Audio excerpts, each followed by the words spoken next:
Mark ଅଧ୍ୟାୟ 14 ସର୍ବମୋଟ 72 ପଦ। ନିସ୍ତାର ପର୍ବ ଓ ଖମିର ଶୂନ୍ୟ ରୋଟିର ପର୍ବ ପଡ଼ିବାକୁ 2 ଦିନ ଥିଲା। ସେହି ସମୟରେ ପ୍ରଧାନ ଯାଜକ ଓ ଶାସ୍ତ୍ରୀମାନେ କିପରି ତାହାଙ୍କୁ ଛଳରେ ଧରି ବଧ କରିପାରନ୍ତି ସେଥିର ଉପାୟ ଖୋଜୁଥିଲେ। କାରଣ ସେମାନେ କହିଲେ, ପର୍ବ ସମୟରେ ନୁହେଁ, କାଳେ ଲୋକଙ୍କ ମଧ୍ୟରେ ଗଣ୍ଡଗୋଳ ହେବ। ସେ ବେଥନିଆରେ କୁଷ୍ଠୀ ସିମୋନଙ୍କ ଗୃହରେ ଭୋଜନରେ ବସିବା ସମୟରେ ଜଣେ ସ୍ତ୍ରୀ ଲୋକ ଗୋଟିଏ ପାତ୍ରରେ ବହୁମୂଲ୍ୟ ବିଶୁଦ୍ଧ ଜଟାମାଂସୀ ତୈଳ ଆଣି ସେହି ପାତ୍ର ଭାଙ୍ଗି ତାହାଙ୍କ ମସ୍ତକରେ ଢାଳିବାକୁ ଲାଗିଲେ। କିନ୍ତୁ କେତେକ ଲୋକ ବିରକ୍ତ ହୋଇ ପରସ୍ପରକୁ କହିଲେ, ତୈଳ କାହିଁକି ଏପରି ନଷ୍ଟ ହେଲା? ଏହି ତୈଳ ତ 150 ଟଙ୍କାରୁ ଅଧିକ ମୂଲ୍ୟରେ ବିକ୍ରୟ କରାଯାଇ ଦରିଦ୍ରମାନଙ୍କୁ ଦିଆଯାଇ ପାରିଥାନ୍ତା। ତେଣୁ ସେମାନେ ସେହି ସ୍ତ୍ରୀ ଲୋକକୁ ଭର୍ତ୍ସନା କରିବାକୁ ଲାଗିଲେ। କିନ୍ତୁ ଯୀଶୁ କହିଲେ, ତାହାକୁ ଛାଡ଼ିଦିଅ, କାହିଁକି ତାହାକୁ କଷ୍ଟ ଦେଉଛ? ସେ ମୋ ପ୍ରତି ଉତ୍ତମ କର୍ମ କରିଅଛି। କାରଣ ଦରିଦ୍ରମାନେ ତ ସର୍ବଦା ତୁମ୍ଭମାନଙ୍କ ନିକଟରେ ଅଛନ୍ତି, ଆଉ ତୁମ୍ଭମାନଙ୍କର ଯେତେବେଳେ ଇଚ୍ଛା ସେତେବେଳେ ସେମାନଙ୍କର ଉପକାର କରିପାର। ମାତ୍ର ମୁଁ ସର୍ବଦା ତୁମ୍ଭମାନଙ୍କ ନିକଟରେ ନଥିବି। ତାହାର ଯାହା ସାଧ୍ୟ ତାହା ସେ କରିଅଛି। ସେ ସମାଧି ନିମନ୍ତେ ମୋହର ଶରୀରକୁ ପୂର୍ବରୁ ତୈଳରେ ଅଭିଷିକ୍ତ କରିଅଛି। ମୁଁ ତୁମ୍ଭମାନଙ୍କୁ ସତ୍ୟ କହୁଅଛି, ସମସ୍ତ ଜଗତର ଯେକୌଣସି ସ୍ଥାନରେ ସୁସମାଚାର ଘୋଷଣା କରାଯିବ, ସେ ସ୍ଥାନରେ ଏହି ସ୍ତ୍ରୀ ଲୋକର ସ୍ମରଣାର୍ଥେ ତାହାର ଏହି କର୍ମର କଥା ମଧ୍ୟ କୁହାଯିବ। ସେଥିରେ 12ଙ୍କ ମଧ୍ୟରୁ ଇସ୍କାରିୟତ ଯିହୁଦା ନାମକ ଜଣେ ତାହାଙ୍କୁ ପ୍ରଧାନ ଯାଜକମାନଙ୍କ ହସ୍ତରେ ସମର୍ପଣ କରିବା ନିମନ୍ତେ ସେମାନଙ୍କ ନିକଟକୁ ଗଲା। ସେମାନେ ତାହା ଶୁଣି ଆନନ୍ଦିତ ହେଲେ ଓ ତାହାକୁ ଟଙ୍କା ଦେବା ପାଇଁ ପ୍ରତିଜ୍ଞା କଲେ। ସେଥିରେ ସେ ତାହାଙ୍କୁ ସୁବିଧା ଅନୁସାରେ କିପରି ଧରାଇ ଦେଇପାରେ ଏହା ଅନ୍ୱେଷଣ କରିବାକୁ ଲାଗିଲା। ପରେ ଖମିର ଶୂନ୍ୟ ରୋଟି ପର୍ବର ପ୍ରଥମ ଦିନରେ, ଯେଉଁଦିନ ନିସ୍ତାର ପର୍ବର ମେଷ ଶାବକ ବଳିଦାନ କରାଯାଏ, ସେହିଦିନ ତାହାଙ୍କ ଶିଷ୍ୟମାନେ ତାହାଙ୍କୁ ପଚାରିଲେ, ଆମ୍ଭେମାନେ ଯାଇ କେଉଁ ସ୍ଥାନରେ ଆପଣଙ୍କ ନିମନ୍ତେ ନିସ୍ତାର ପର୍ବର ଭୋଜ ପ୍ରସ୍ତୁତ କରିବୁ ବୋଲି ଆପଣ ଇଚ୍ଛା କରନ୍ତି? ସେଥିରେ ସେ ଆପଣା ଶିଷ୍ୟମାନଙ୍କ ମଧ୍ୟରୁ 2 ଜଣଙ୍କୁ ଏହା କହି ପଠାଇଲେ, ତୁମ୍ଭେମାନେ ନଗରକୁ ଯାଅ, ଆଉ ଜଳକୁମ୍ଭ ଘେନି ଯାଉଥିବା ଜଣେ ଲୋକ ତୁମ୍ଭମାନଙ୍କୁ ଭେଟିବ। ତାହାର ପଛେ ପଛେ ଯାଅ। ସେ ଯେଉଁ ଗୃହରେ ପ୍ରବେଶ କରିବ, ସେହି ଗୃହର କର୍ତ୍ତାଙ୍କୁ କୁହ, ଗୁରୁ ପଚାରୁଅଛନ୍ତି, ମୁଁ ମୋହର ଶିଷ୍ୟମାନଙ୍କ ସହିତ ଯେଉଁଠାରେ ନିସ୍ତାର ପର୍ବର ଭୋଜ ପାଳନ କରିବି, ମୋହର ସେହି ଅତିଥିଶାଳା କାହିଁ? ସେଥିରେ ସେ ତୁମ୍ଭମାନଙ୍କୁ ସୁସଜ୍ଜିତ ଓ ପ୍ରସ୍ତୁତ ଗୋଟିଏ ଉପରିସ୍ଥ ବୃହତ୍ କୋଠରୀ ଦେଖାଇଦେବେ। ସେ ସ୍ଥାନରେ ଆମ୍ଭମାନଙ୍କ ପାଇଁ ପ୍ରସ୍ତୁତ କର। ତହିଁରେ ଶିଷ୍ୟମାନେ ପ୍ରସ୍ଥାନ କରି ନଗରରେ ପ୍ରବେଶ କଲେ। ପୁଣି ସେ ସେମାନଙ୍କୁ ଯେପରି କହିଥିଲେ ସେହିପରି ଦେଖି ନିସ୍ତାର ପର୍ବର ଭୋଜ ପ୍ରସ୍ତୁତ କଲେ। ସନ୍ଧ୍ୟା ହୁଅନ୍ତେ ସେ 12ଙ୍କ ସହିତ ଆସିଲେ। ସେମାନେ ବସି ଭୋଜନ କରୁଥିବା ସମୟରେ ଯୀଶୁ କହିଲେ, ମୁଁ ତୁମ୍ଭମାନଙ୍କୁ ସତ୍ୟ କହୁଅଛି, ତୁମ୍ଭମାନଙ୍କ ମଧ୍ୟରୁ ଜଣେ ଯେ କି ମୋ ସାଙ୍ଗରେ ଭୋଜନ କରୁଅଛି, ସେ ମୋତେ ଶତ୍ରୁ ହସ୍ତରେ ସମର୍ପଣ କରିବ। ସେଥିରେ ସେମାନେ ଦୁଃଖିତ ହୋଇ ଜଣ ଜଣ କରି ତାହାଙ୍କୁ ପଚାରିବାକୁ ଲାଗିଲେ, ସେ କ'ଣ ମୁଁ? ସେ ସେମାନଙ୍କୁ କହିଲେ, 12ଙ୍କ ମଧ୍ୟରୁ ଜଣେ ଯେ କି ମୋ ସହିତ ପାତ୍ରରେ ହାତ ବୁଡ଼ାଉଅଛି। ମନୁଷ୍ୟପୁତ୍ରଙ୍କ ବିଷୟରେ ଯେପରି ଲେଖା ଅଛି, ସେହିପରି ସେ ପ୍ରୟାଣ କରୁଅଛନ୍ତି ସତ୍ୟ, କିନ୍ତୁ ଯେଉଁ ଲୋକ ଦ୍ୱାରା ମନୁଷ୍ୟପୁତ୍ର ଶତ୍ରୁ ହସ୍ତରେ ସମର୍ପିତ ହେଉଅଛନ୍ତି, ହାୟ ସେ ଦଣ୍ଡର ପାତ୍ର। ସେହି ଲୋକର ଜନ୍ମ ହୋଇନଥିଲେ ତାହା ପକ୍ଷରେ ଭଲ ହୋଇଥାନ୍ତା। ସେମାନେ ଭୋଜନ କରୁଥିବା ସମୟରେ ସେ ରୋଟି ଘେନି ଆଶୀର୍ବାଦ କଲେ ଓ ତାହା ଭାଙ୍ଗି ସେମାନଙ୍କୁ ଦେଇ କହିଲେ, ନିଅ, ଏହା ମୋହର ଶରୀର। ପୁଣି ସେ ପାନପାତ୍ର ଘେନି ଧନ୍ୟବାଦ କରି ସେମାନଙ୍କୁ ଦେଲେ ଓ ସମସ୍ତେ ସେଥିରୁ ପାନ କଲେ। ଆଉ ସେ ସେମାନଙ୍କୁ କହିଲେ, ଯେଉଁ ନିୟମର ରକ୍ତ ଅନେକଙ୍କ ନିମନ୍ତେ ପାତିତ ହେଉଅଛି, ଏ ମୋହର ସେହି ରକ୍ତ। ମୁଁ ତୁମ୍ଭମାନଙ୍କୁ ସତ୍ୟ କହୁଅଛି, ଯେଉଁଦିନ ମୁଁ ଈଶ୍ୱରଙ୍କ ରାଜ୍ୟରେ ନୂଆ କରି ଦ୍ରାକ୍ଷା ଫଳର ରସ ପାନ କରିବି, ସେହିଦିନ ପର୍ଯ୍ୟନ୍ତ ଏହା ଆଉ କେବେ ହିଁ ପାନ କରିବେ ନାହିଁ। ପୁଣି ସେମାନେ ସ୍ତବଗାନ କଲା ଉତ୍ତାରେ ଜିତ ପର୍ବତକୁ ବାହାରିଗଲେ। ସେତେବେଳେ ଯୀଶୁ ସେମାନଙ୍କୁ କହିଲେ, ତୁମ୍ଭେମାନେ ସମସ୍ତେ ବିଘ୍ନ ପାଇବ, କାରଣ ଲେଖା ଅଛି, ଆମ୍ଭେ ମେଷପାଳକକୁ ପ୍ରହାର କରିବା ଆଉ ମେଷଗୁଡ଼ିକ ଛିନ୍ନ ଭିନ୍ନ ହୋଇଯିବେ। କିନ୍ତୁ ମୁଁ ଉତ୍ଥିତ ହେଲା ଉତ୍ତାରେ ତୁମ୍ଭମାନଙ୍କୁ ଆଗେ ଗାଲିଲୀକୁ ଯିବି। ମାତ୍ର ପିତର ତାହାଙ୍କୁ କହିଲେ, ଯଦ୍ୟପି ସମସ୍ତେ ବିଘ୍ନ ପାଇବେ, ତଥାପି ମୁଁ ପାଇବି ନାହିଁ।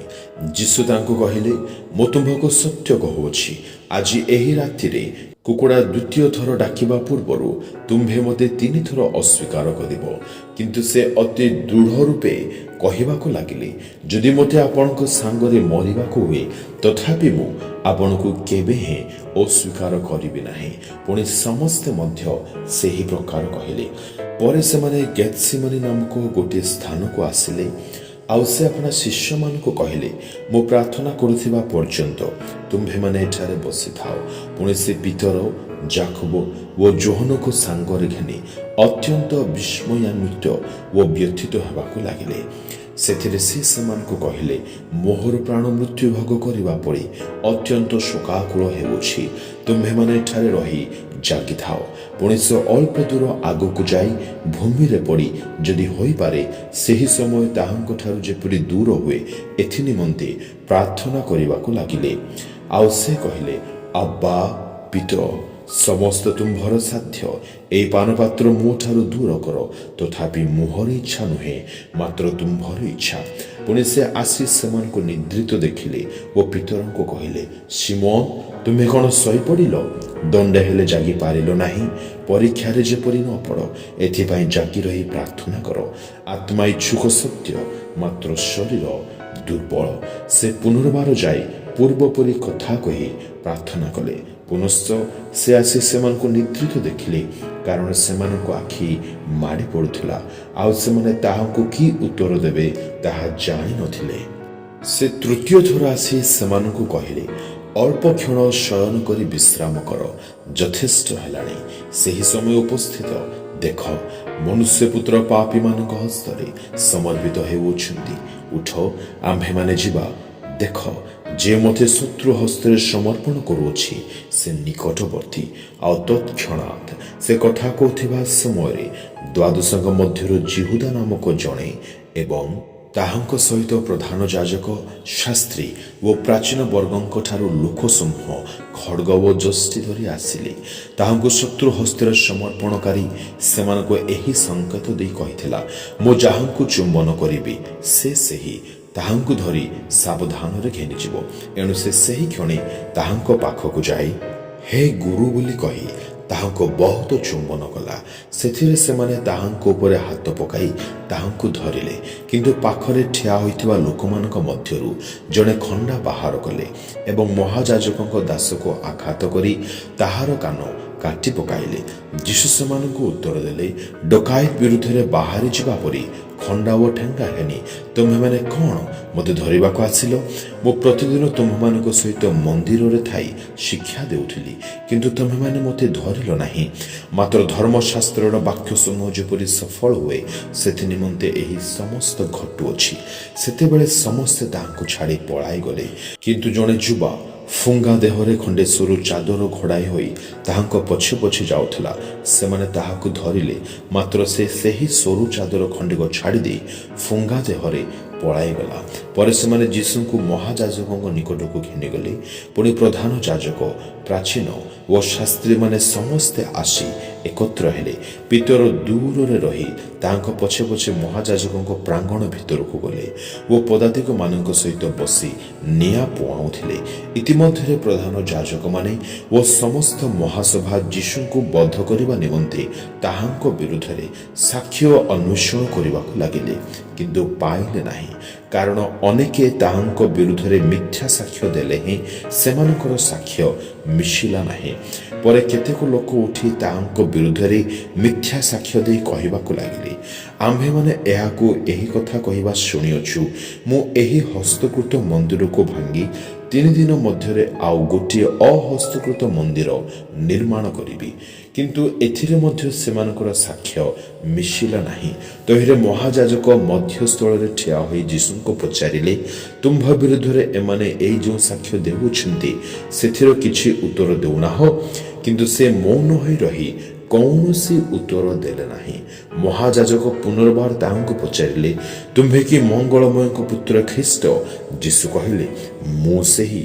ପୁଣି ଆପଣମାନେ ମନୁଷ୍ୟ ପୁତ୍ରଙ୍କୁ ପରାକ୍ରମର ଦକ୍ଷିଣ ପାର୍ଶ୍ୱରେ ଉପବିଷ୍ଟ ଓ ଆକାଶର ମେଘମାଳାରେ ଆଗମନ କରିବା ଦେଖିବେ। ସେଥିରେ ମହାଯାଜକ ଆପଣା ଅଙ୍ଗରଖା ଛିଡ଼ି କହିଲେ, ସାକ୍ଷୀରେ ଆମ୍ଭମାନଙ୍କର ଆଉ କ'ଣ ପ୍ରୟୋଜନ? ଆପଣମାନେ ତ ଈଶ୍ୱର ନିନ୍ଦା ଶୁଣିଲେ, ଆପଣମାନଙ୍କର ବିଚାର କ'ଣ? ଏଥିରେ ସେମାନେ ସମସ୍ତେ ସେ ପ୍ରାଣଦଣ୍ଡର ଯୋଗ୍ୟ ବୋଲି ମତ ଦେଲେ। ପୁଣି କେହି କେହି ତାହାଙ୍କ ଉପରେ ଛେପ ପକାଇବାକୁ ଲାଗିଲେ ଓ ତାହାଙ୍କ ମୁଖ ଘୋଡ଼ାଇ ତାହାଙ୍କୁ ବିଧା ମାରି କହିବାକୁ ଲାଗିଲେ, ତୁ ପରା ଭାବବାଦୀ, ପ୍ରମାଣ ଦେ। ଆଉ ପଦାଧିକମାନେ ଚାପୁଡ଼ା ମାରୁ ମାରୁ ତାହାଙ୍କୁ ଧରି ଘେନିଗଲେ। ଇତିମଧ୍ୟରେ ପିତର ତଳେ ପ୍ରାଙ୍ଗଣରେ ଥିବା ସମୟରେ ମହାଯାଜକଙ୍କର ଜଣେ ଦାସୀ ଆସି ପିତରଙ୍କୁ ନିଆଁ ପୁଆଉଥିବା ଦେଖିଲା। ଆଉ ତାଙ୍କୁ ଏକ ଦୃଷ୍ଟିରେ ଚାହିଁ କହିଲା, ତୁମ୍ଭେ ମଧ୍ୟ ନାଜରିତୀୟ ଯୀଶୁଙ୍କ ସାଙ୍ଗରେ ଥିଲ। କିନ୍ତୁ ସେ ଅସ୍ୱୀକାର କରି କହିଲେ, ମୁଁ ତାକୁ ଜାଣେ ନାହିଁ। ଆଉ ତୁମ୍ଭେ କ'ଣ କହୁଛ? ମୁଁ ବୁଝୁନାହିଁ। ପରେ ସେ ଦାଣ୍ଡ ଦୁଆରକୁ ବାହାରିଗଲେ। ପୁଣି ସେହି ଦାସୀ ତାଙ୍କୁ ଦେଖି ପାଖରେ ଠିଆ ହୋଇଥିବା ଲୋକମାନଙ୍କୁ ଆଉ ଥରେ କହିବାକୁ ଲାଗିଲା, ଏ ସେମାନଙ୍କ ମଧ୍ୟରୁ ଜଣେ। କିନ୍ତୁ ସେ ପୁନର୍ବାର ଅସ୍ୱୀକାର କରିବାକୁ ଲାଗିଲେ। ପୁନଶ୍ଚ ଅଳ୍ପ ସମୟ ପରେ ପାଖରେ ଠିଆ ହୋଇଥିବା ଲୋକମାନେ ପିତରଙ୍କୁ କହିଲେ, ତୁମ୍ଭେ ନିଶ୍ଚୟ ସେମାନଙ୍କ ମଧ୍ୟରୁ ଜଣେ, କାରଣ ତୁମ୍ଭେ ତ ଗାଲିଲୀୟ ଲୋକ।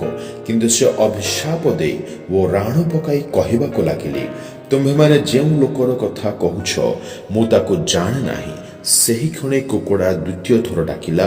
ଏଥିରେ କୁକୁଡ଼ା ଦ୍ୱିତୀୟ ଥର ଡାକିବା ପୂର୍ବରୁ ତୁମ୍ଭେ ମୋତେ 3 ଥର ଅସ୍ୱୀକାର କରିବ। ଏହି ଯେଉଁ କଥା ଯୀଶୁ ପିତରଙ୍କୁ କହିଥିଲେ ତାହା ତାଙ୍କ ମନରେ ପଡ଼ିଲା। ଆଉ ସେ ସେହି କଥା ଭାବି ରୋଦନ କରିବାକୁ ଲାଗିଲେ।